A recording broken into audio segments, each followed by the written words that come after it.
Assalamu alaikum dear students. I Dr. Asim Mahmood welcome you to the lecture series of the Learners Academy at Dr. Asim Lectures Learners Academy पे। उम्मीद है आप बहुत अच्छे होंगे, अपने सेहत का बहुत ख्याल रख रहे होंगे, छुट्टियों को एंजॉय कर रहे होंगे और साथ साथ पढ़ाई का भी जो है वो बहुत ध्यान कर रहे होंगे और अच्छी तरह पढ़ रहे होंगे। अच्छा, जैसा कि आपको याद होगा कि लास्ट जो सीरीज़ थी लेक्चर्स की उसमें हमने सेल साइकिल की बात की थी और सेल साइकिल एक बड़ा इंपॉर्टेंट टॉपिक है और आपने अच्छे से अब तक उसको कर लिया होगा, पढ़ भी लिया होगा। प्रैक्टिस शीट जो मैंने लिंक में सब्सक्रिप्शन में अपना जो लिंक दिया था उसको आपने देखा भी होगा।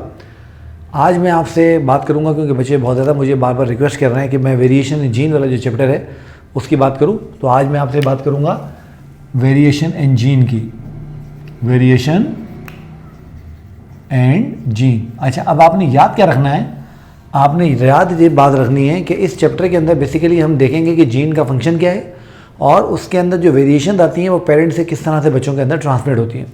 तो बेसिकली इस चैप्टर में हम डील करते हैं जीन के फंक्शन को, उसके स्ट्रक्चर को हम डील नहीं करते। अच्छा, अब इसमें हम क्लासिकल मेंडेलियन जो जेनेटिक्स है उसकी बात भी करेंगे, मगर हमें थोड़ा सा इसमें पहले कुछ टर्म्स हैं उनको समझना होगा, उनकी बैकग्राउंड मजबूत करनी होगी। तो इसका जो पहला और दूसरा लेक्चर मैं आपके साथ जो है डिस्कस करूँगा उसमें हम टर्मिनोलॉजी की बात करेंगे और फिर उसके बाद हम लोग चलेंगे और क्लासिकल मेंडेलियन जेनेटिक्स की और उसके अंदर जो डिफरेंट वेरिएशन हैं उनकी हम बात करेंगे। तो आइए हम शुरू करते हैं और मैं आपके साथ जो है इसकी टर्म्स को जो है वो समझना और समझाना शुरू करता हूँ। सबसे पहली जो टर्म हमें इसमें समझनी है वो जीन इटसेल्फ है। अच्छा देखिए, मैं हमेशा अपने बच्चों को ये बात बताता हूँ कि जीन को हम दो तरीक़ों से डिफाइन कर सकते हैं। एक जीन का स्ट्रक्चर है, एक उसका फंक्शन है। जीन के स्ट्रक्चर को हम डीएनए के स्ट्रक्चर के साथ बात करेंगे, यहाँ पर नहीं। तो यहाँ पर हम जीन के फंक्शन की बात करते हैं। तो what is gene? Gene is the unit of inheritance. Gene जो है वो इनहेरिटेंस का यूनिट है। क्या मतलब हुआ इस बात का? इस बात का मतलब ये हुआ कि characters of parents transmitted to their offspring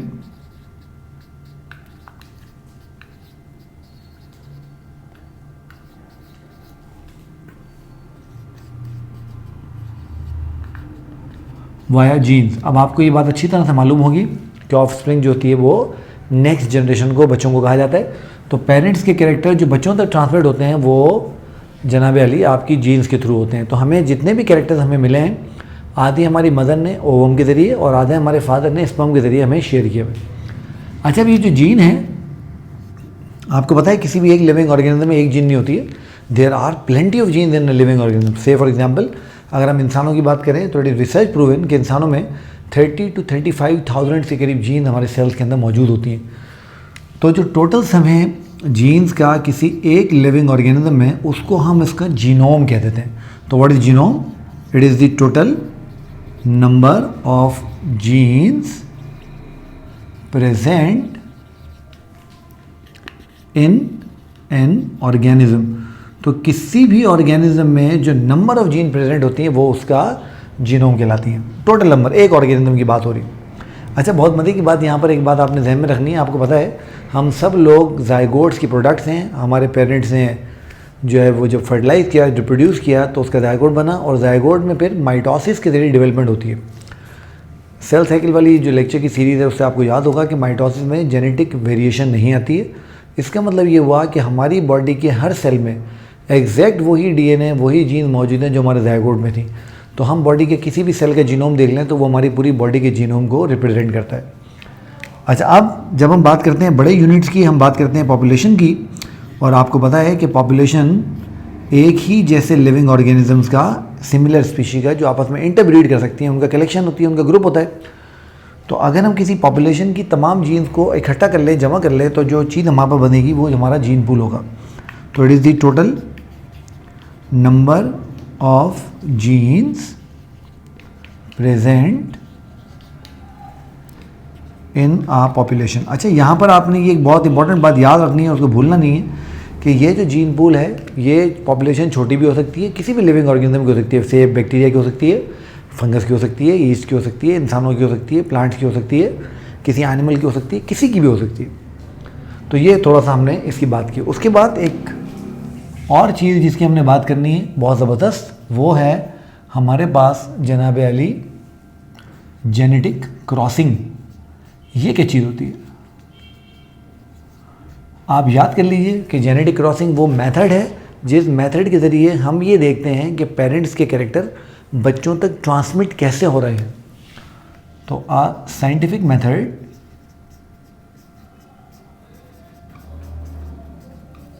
through which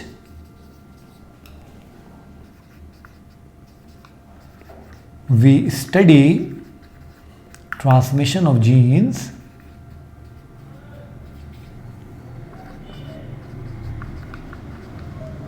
from parents to their offspring। अच्छा, आपको याद होगा और आपने अपने लेक्चर में, अपने कॉलेजेस में और जहाँ जहाँ आप पढ़ते हैं वहाँ आपने देखा होगा कि जब भी आपके सर या मैडम या जो भी आपको पढ़ाने के लिए आते हैं, वो जब भी जेनेटिक क्रॉसिंग करते हैं तो वो बहुत सारे स्क्वायर्स बनाना शुरू कर देते हैं ना। और वो जो स्क्वायर्स होते हैं they are called Punnett squares. ये एक साइंटिस्ट थे जिनका नाम प्यूनेट था, उन्होंने सबसे पहले मेथड डिवाइस किया था, तो उनके ऑनर में हम उसको प्यूनेट स्क्वायर कहते हैं। अब प्यूनेट स्क्वायर क्या करता है? अ मेथड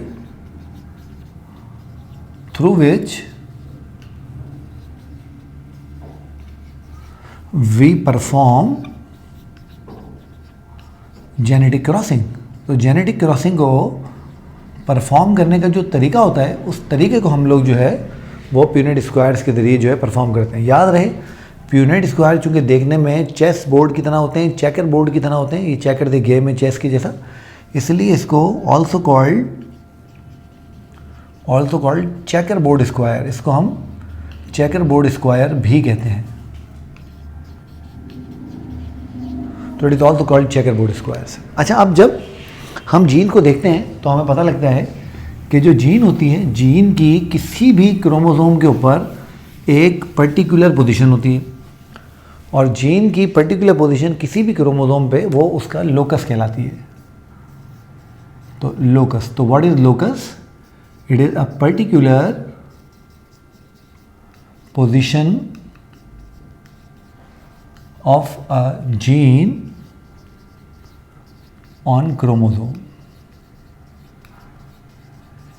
मैं आपको इसकी एक मिसाल देके समझा देता हूँ। आपको पता है हमारे पास जो पेयर्स होते हैं क्रोमोसोम्स के, वो होमोलोगस पेयर्स होते हैं, और आपको ये बात भी मालूम होगी कि इस होमोलोगस पेयर में जो एक मेंबर होता है पेयर का, वो मैटरनल यानी मदर की साइड से आया होता है, और दूसरा पैटर्नल यानी फादर की साइड से आया होता है। अब लेट सपोज कि ये मैंने ब्लड ग्रुपिंग की जीन बना ली इस जगह पर, कि फ़र्ज़ करें आपकी ब्लड ग्रुपिंग की जो जीन है वो इस क्रोमोसोम पे यहाँ लोकेट करती है। तो ब्लड ग्रुपिंग की जीन क्रोमोसोम के ऊपर, या कोई भी जीन क्रोमोसोम के ऊपर जिस स्पेसिफिक जगह लोकेट करती है, उस स्पेसिफिक जगह को हम उसका लोकस कहते हैं। ये कॉन्सेप्ट भी आपको क्लियर हो गया? बिल्कुल, बहुत ज़बरदस्त। अच्छा, अब एक और चीज़ जो होती है उसकी मैं आपसे बात करता हूँ। वो चीज़ जो है उसको जनाब अली हम कहते हैं जेनेटिक इनहेरिटेंस। ये बात बहुत समझने वाली है और ये बात याद रखने वाली है कि जेनेटिक क्रॉसिंग वो मेथड है जिस मेथड के ज़रिए जीन्स की ट्रांसमिशन को हम स्टडी करते हैं। जेनेटिक क्रॉसिंग का जो रिज़ल्ट होता है, यानी बच्चों के अंदर जो कैरेक्टर्स की ट्रांसमिशन हो चुकी होती है और बच्चे जिस तरह के हमें नज़र आते हैं, इस चीज़ को हम जेनेटिक इनहेरिटेंस कहते हैं। तो genetic crossing is a process through which we observe transmission of genes, and the result of genetic crossing is called genetic inheritance.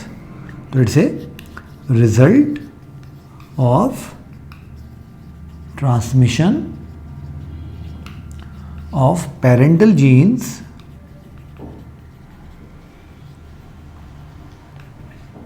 to their offspring.